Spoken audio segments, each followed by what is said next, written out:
The fear of missing out have paralyzed many individuals.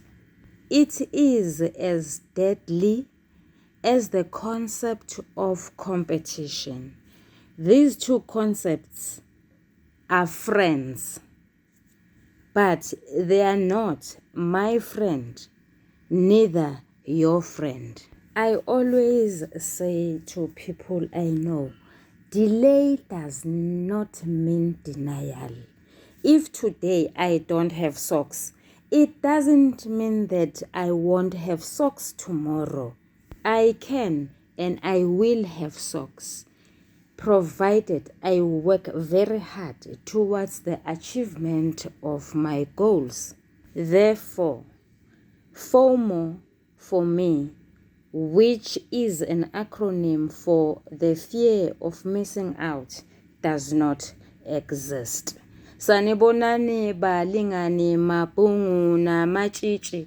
Igama lami nguSpooky N isiZulu. Namhlanje senza umbhalo obuciko obizwa ngokuthiwa Bengithi Lizokuna, obhalwe nguNakanjani Sibiya. Namhlanje senza isahluko se-10. Ungidi uzizwa engemnandi emphefumulweni, emzimbeni, enhliziyweni, engqondweni. Abantu ababili abakhathaza umoya wakhe, umhlengi uNomalanga. Uvuka ubamba indlela, ubhekise amabombo komanaba kuNomalanga. Uyomtshela ukuthi ubathanda bobabili nomhlengi, futhi ubathanda ngokulingana. Umhlengi uyamthanda phela ungamathumbu akhe, noNomalanga uyamthanda phela uyisinqandamathe sakhe. Kungidi akekho dlula omunye, ubathanda ngokulingana. Akhala ungidi, izinyembezi mi.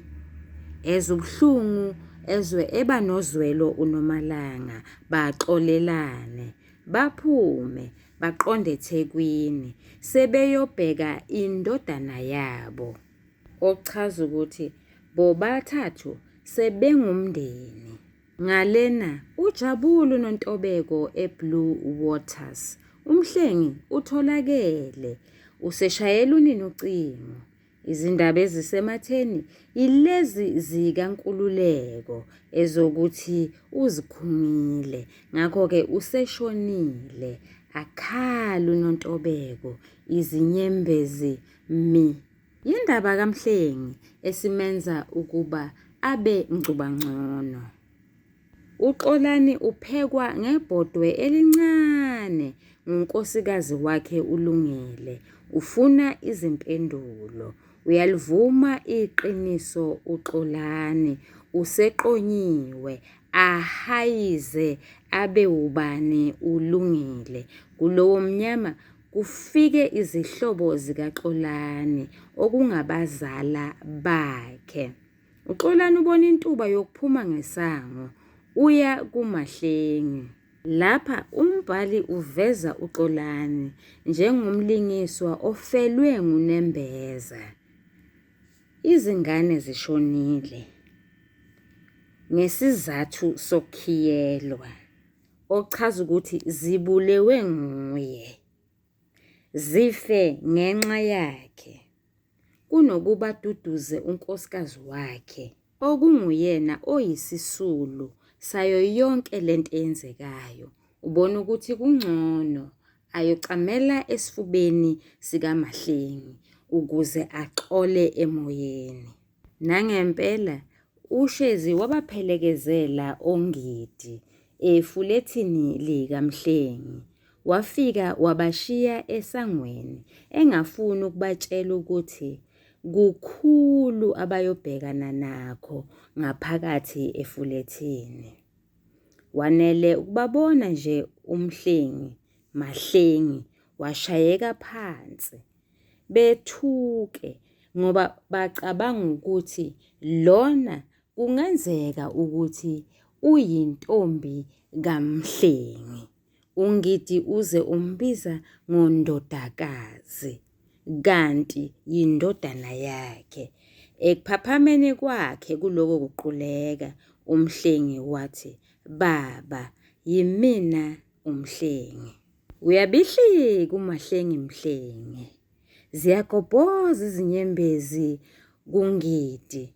Akasazi manje uNomalanga ukuthi uzoduduza ubani ayeke ubani. Akhale kakhulu noNontobeko ngemuva kokuthola isizathu sokulahlwa kwakhe, noma ngemuva kokuthola isizathu sokwaliwa kwakhe. Kulowo mnyama kungena uXolani amangale ukuthi kwenzekani. Usechazelwa uye uNgidi ukuthi njengoba ungena nje weXolani, lona uyindodana yami, lona bekuyintombi yakhe, yena lo oseyintombi yakho manje. Akhala uXolani, ahlehle kancane, ebhocobele, eqhaqhazela usosizini, aze ayophuma ngomnyango, abashiye bekhamisile benjalo endlini. Siyaphela lapho isahluko seshumi. Siyabonga. Uyathandwa, usale kahle.